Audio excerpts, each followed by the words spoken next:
सूत जी बोले, हे तपस्वियों, इस प्रकार कहते हुए श्री नारायण को मुनिश्रेष्ठ नारद मुनि ने मधुर वचन से प्रसन्न करके कहा, हे ब्राह्मण तपोनिधि सुदेव, ब्राह्मण को प्रसन्न विष्णु भगवान ने क्या उत्तर दिया सो तपोनिधि कहिए।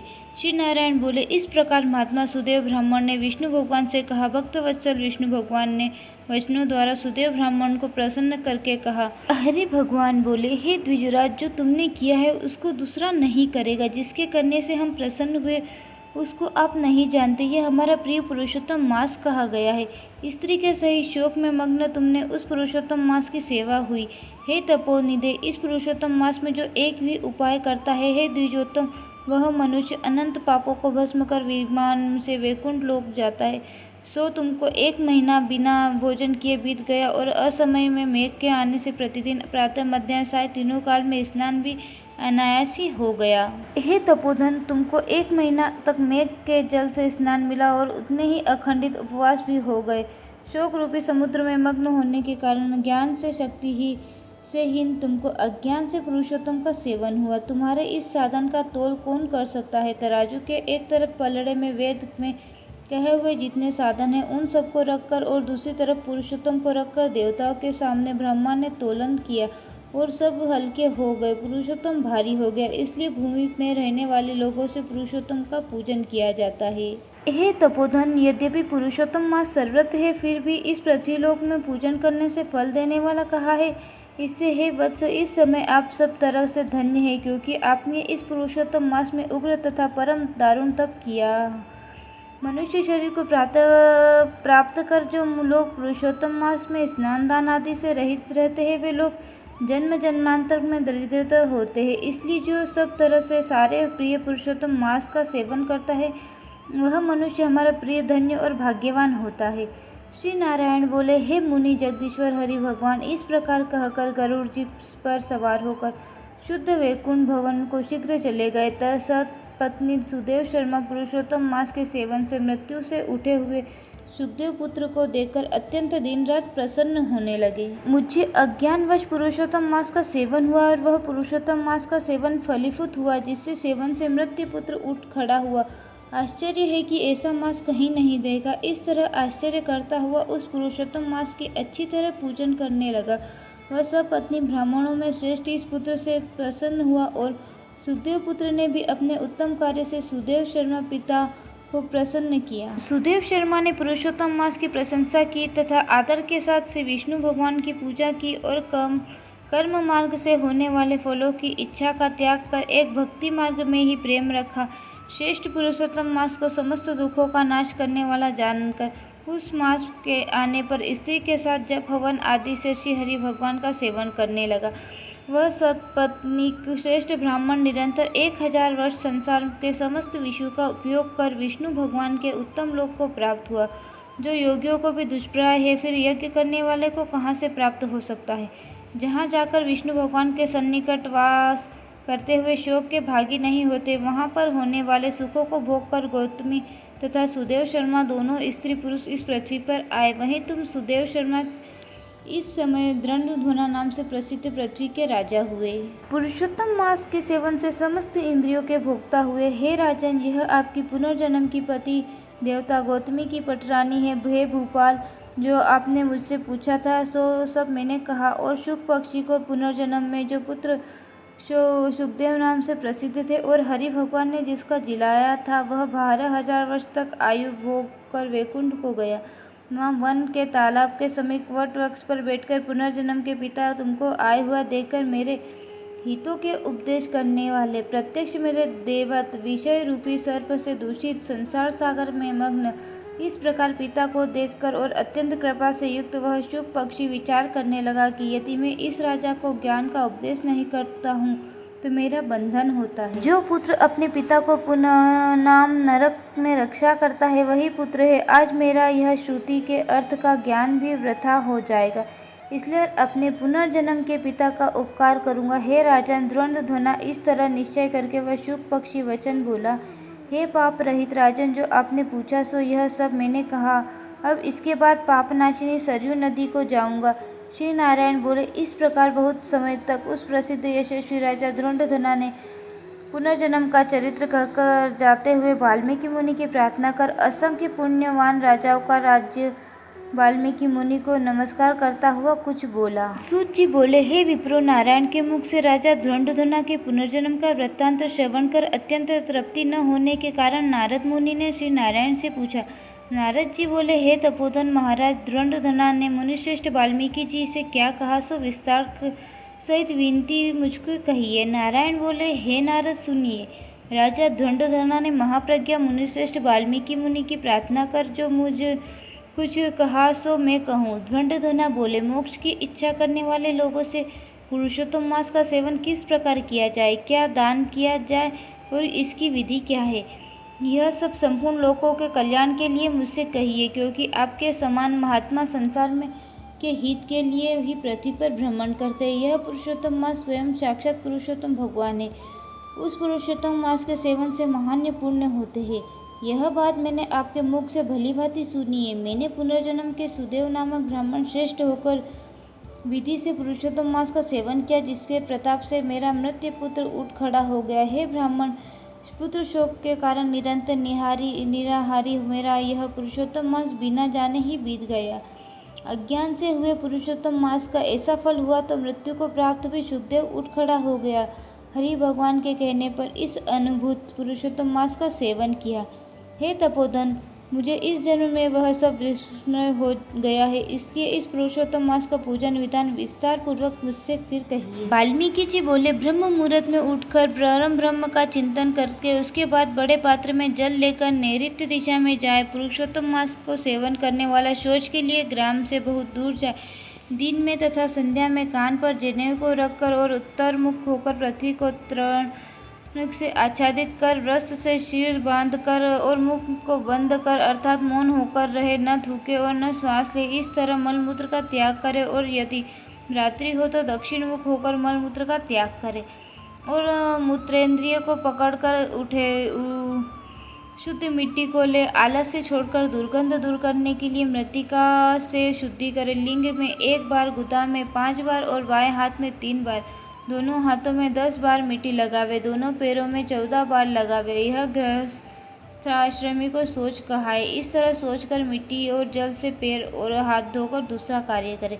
तीर्थ से जल निकालकर सोच करे, 2 हाथ जल लावे। गड़ाई को छोड़कर यदि अनुदग्ध जल से में अर्थात तीर्थ में सोच करे तो वह बाद तीर्थ की शुद्धि करके, अन्यथा तीर्थ अशुद्ध हो जाता है। इस प्रकार पुरुषोत्तम का उत्तम व्रत करने वाला सोच करे।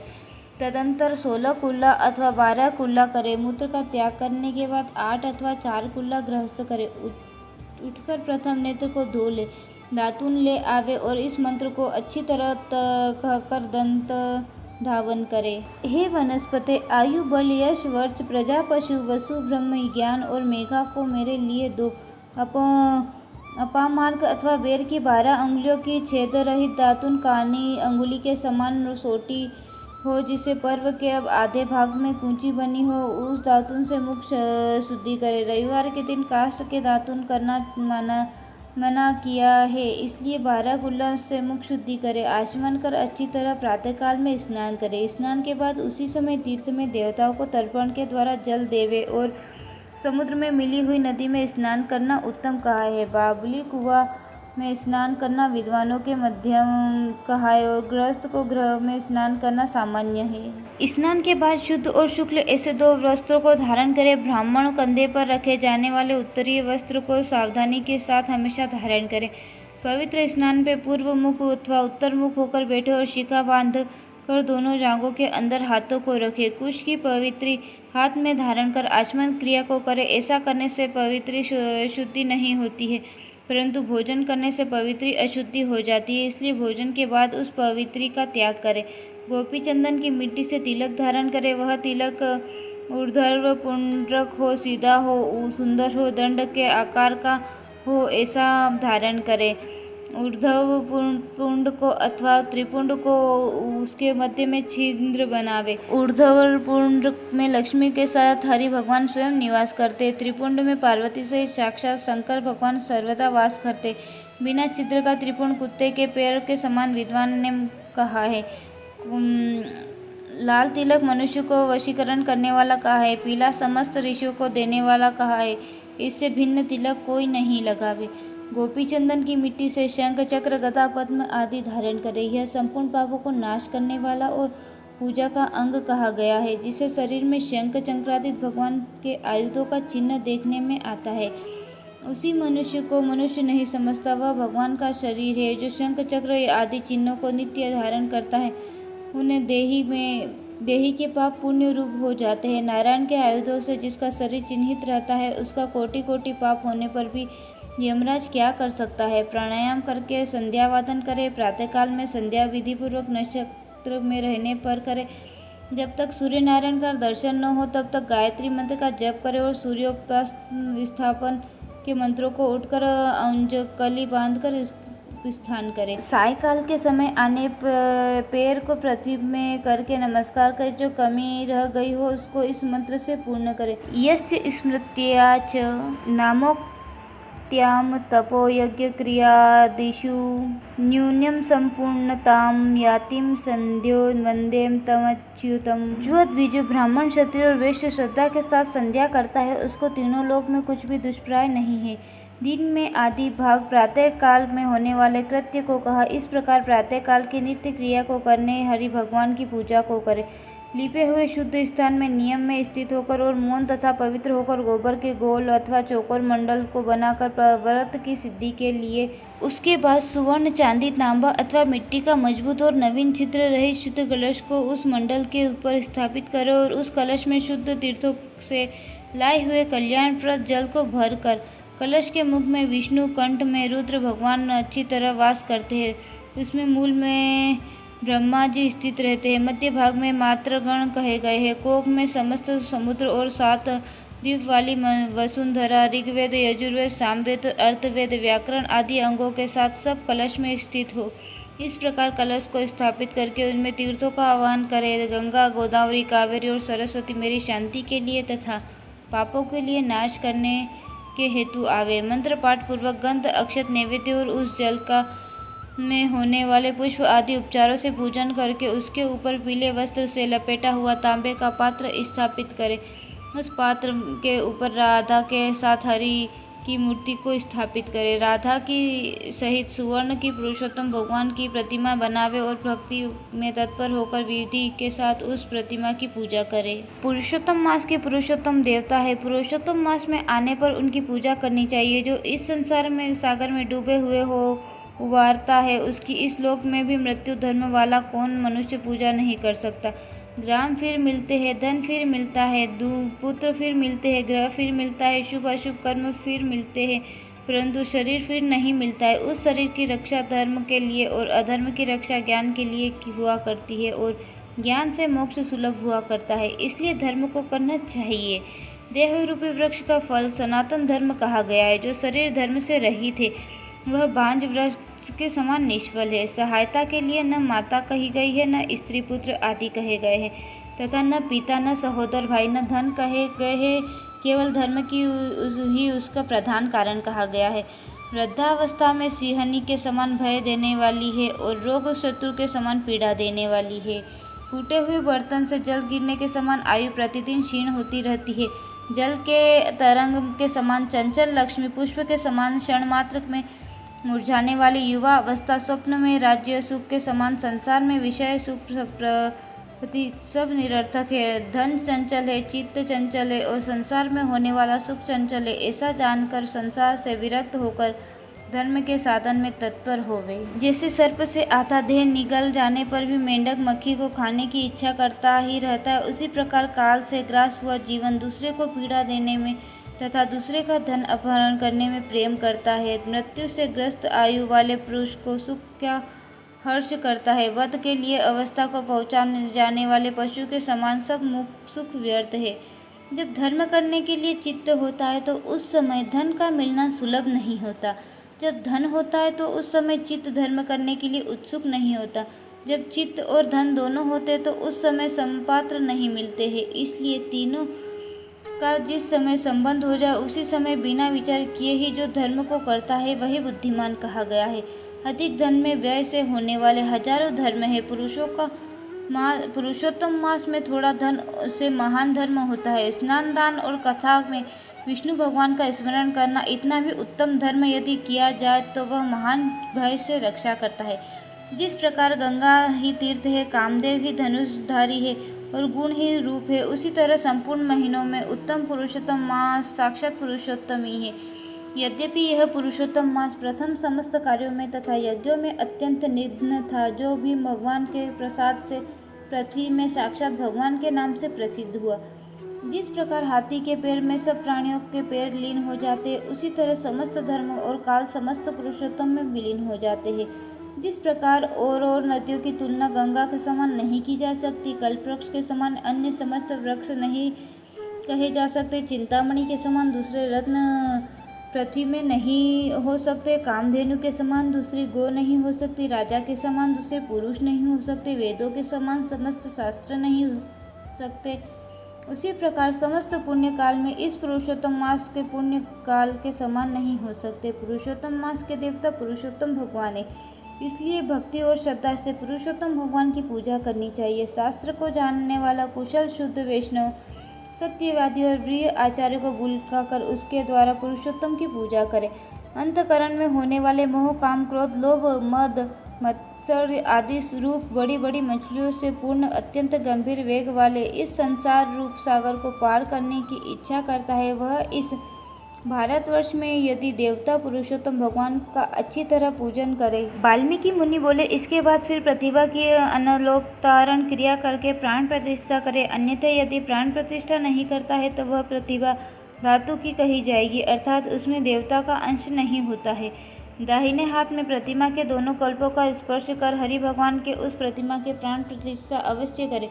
प्रतिमाओं में प्राणों की प्रतिष्ठा न करने से सुवर्ण आदि का भाग पूर्व के समान ही रहता है, उनमें देवता वास नहीं करते। हे पार्थिव, दूसरे देवताओं की प्रतिमा में भी देवत्व सिद्धि के लिए प्राण प्रतिष्ठा करनी चाहिए। पुरुषोत्तम भगवान के बीज मंत्र से और इस मंत्र से करना चाहिए। मंत्रवेत्ता उसी प्रकार प्रतिमा के हृदय पर अंकुश निरंतर रखकर हृदय में भी इन मंत्रों को प्राण प्रतिष्ठा को करे। इस प्रतिमा के प्राण प्रतिष्ठा को इस प्रतिमा के प्राण चलायमान हो, इस प्रतिमा में की पूजा के लिए वेदत्व प्राप्त हो स्व। इस तरह यजुर मंत्र को करता हुआ मूल मंत्रों से, अंग मंत्रों से, वैदिक मंत्रों से सर्वत्र प्रतिमाओं के प्राण प्रतिष्ठा को करे, अथवा अच्छी तरह चतुर्थी नाम मंत्रों से स्वाहा पद अंत में हाथ जोड़कर तत्त देवताओं का अनुस्मरण करता हुआ प्राण प्रतिष्ठा को करे। इस प्रकार प्राणों की प्रतिष्ठा करके पुरुषोत्तम का ध्यान करे। श्रीवत्स चिन्ह से चिन्ह, वृक्ष स्थल वाले, शांत नीलकमल के दल के समान छवि वाले, 3 जगहों से टेढ़ी आकृति होने से सुंदर राधा के सहित पुरुषोत्तम भगवान का ध्यान करे। देश काल को कहकर अर्थात संकल्प करे, नियम में स्थिर होकर, मौन होकर, पवित्र होकर षोडशोपचार से पुरुषोत्तम भगवान का पूजन करे। हे देव, हे देवेश, हे श्री कृष्ण, हे पुरुषोत्तम, राधा के साथ आप यहाँ मुझसे दिए हुए वचन को ग्रहण कीजिए। श्री राधिका सहित पुरुषोत्तम भगवान को नमस्कार है, यह कहकर आह्वान करे। हे देव देवेश, हे पुरुषोत्तम, उनके रत्नों से युक्त अर्थात जटी और कार्त स्वर से विभूषित इस आसन को ग्रहण करे। इस तरह कहकर आसन समर्पण करे। गंगादिक समस्त तीर्थों में से प्रार्थना पूर्वक लाया हुआ यह सुख स्पर्श वाला जल पाद्य के लिए ग्रहण करे। इस प्रकार कहकर पाद्य समर्पण करे। हे हरे, गोपियों के आनंद के लिए महाराज नंद गोप के घर में प्रकट हुए आप राधिका के सहित मेरे दिए हुए अर्थ को ग्रहण करें, यह कहकर अर्थ समर्पण करें। हे हरिकेश अर्थात हे विषयेंद्रियों के मालिक, हे पुराण पुरुषोत्तम, अच्छी तरह से लाया गया और सुवर्ण के कलश में स्थित गंगाजल के आप आचमन करें, यह कहकर आचमन समर्पण करें। हे हरे, मेरे लिए लाए गए पंचामृत से राधिका के सहित जगत के धाता आपके पूजित होने पर अर्थात आपके पूजन से मेरे कार्य सिद्ध को प्राप्त हो। हे राधिका के आनंददाता, दूध, दही, गो का घृत, शहद और चीनी इन द्रव्यों को ग्रहण करें, यह कहकर पंचामृत से स्नान समर्पण करें। हे नाथ योगेश्वर देव, गोवर्धन पर्वत को धारण करने वाले यज्ञों के स्वामी गोविंद भगवान को नमस्कार है। हे कृष्ण, गंगाजल के समान नदी तीर्थ का मेरे से दिया गया यह जल नंद का आनंद देने वाला है, आप इसको ग्रहण करें, यह कहकर स्नान समर्पण करें। हे देव, समस्त कार्यों की सिद्धि के लिए इन 2 पीताम्बरों को भक्ति के साथ मैंने निवेदन किया है। हे सूर्य मत आप ग्रहण करें। यह कहकर वस्त्र समर्पण करें और वस्त्र धारण के बाद आचमन देवे। हे दामोदर आपको नमस्कार है, इस भवसागर से मेरी रक्षा करें। हे पुरुषोत्तम उत्तरीय वस्त्र के साथ जनेऊ को आप ग्रहण करें। यह कहकर जनेऊ समर्पण करें और आचमन करें। हे सूर्यश्रेष्ठ अत्यंत मनोहर सुगंधित दिव्य श्रीखंड चंदन विलेपन आपके लिए है, इसको ग्रहण करें। हे सूर्यश्रेष्ठ केसर से रंगे हुए शोभमान अक्षतों को भक्ति से मैंने निवेदन किया है। हे पुरुषोत्तम आप ग्रहण करें। यह कहकर अक्षर समर्पण करें।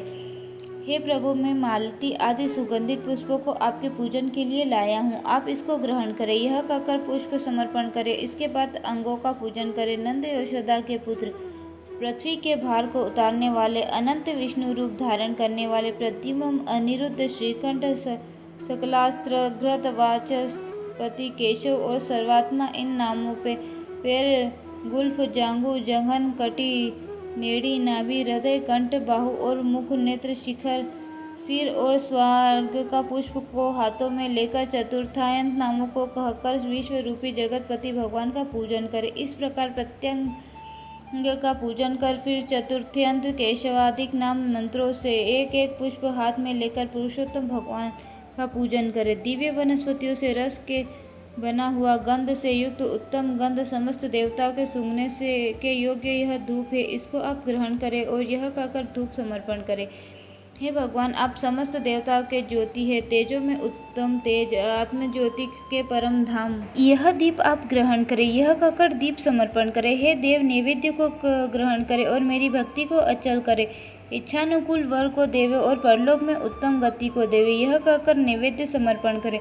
मध्य में जल समर्पण करें, आखिर में आचमन जल को देवे। हे हवि के हे त्रैलोक्य के व्याधियों को शमन करने वाले, अच्छी तरह से सुवर्ण के कलश में गंगा जल को लाया हूँ, इस जल में आप आचमन करें। यह कहकर आचमन देवे। हे देव मैंने इस फल को आपके सामने स्थापित किया है, इसलिए मेरे को जन्म जन्म में सुंदर फलों की प्राप्ति हो। यह कहकर श्रीफल बेल समर्पण करें। हे देव हे परमेश्वर गंध कपूर से युक्त कस्तूरी आदि से सुवासित इस करोर्धन दर्तन हाथ की शुद्धि के लिए ऊटन को ग्रहण करें। यह कहकर करोर्ध्वन वर्तन समर्पण करें।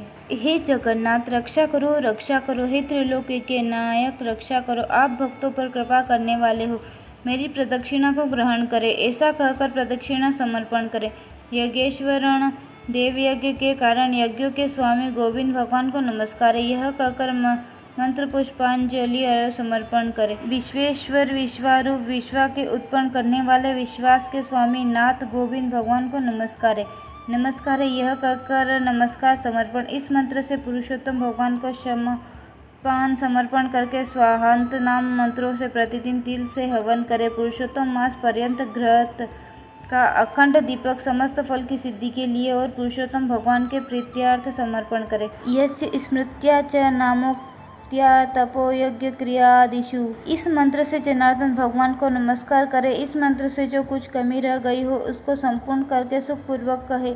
इस प्रकार इस पृथ्वी पर तल पर मनुष्य शरीर प्राप्त करके पुरुषोत्तम मास के आने पर वैष्णव ब्राह्मण को आचार्य बनाकर मेघ के समान श्याम वर्ण वाले राधा के सहित श्री पुरुषोत्तम भगवान का हर्ष और भक्ति के साथ प्रतिदिन पूजन करेगा, वह इस पृथ्वी के अतुल्य समस्त सुखों को भोगकर बाद में परम पद को जाएगा। तो भक्तों अब ये कथा यही विराम होती है, आगे की कथा हम अगले अध्याय में सुनेंगे। जब तक के लिए राधे राधे। ओम नमः शिवाय। ओम नमः भगवते वासुदेवाय। और भक्तों अभी तक आपने अगर मेरे चैनल को सब्सक्राइब नहीं किया हो तो ज़रूर सब्सक्राइब करिएगा और ज़्यादा से ज़्यादा शेयर करिएगा ताकि इस वीडियो का ज़्यादा से ज़्यादा लोग आनंद ले सके।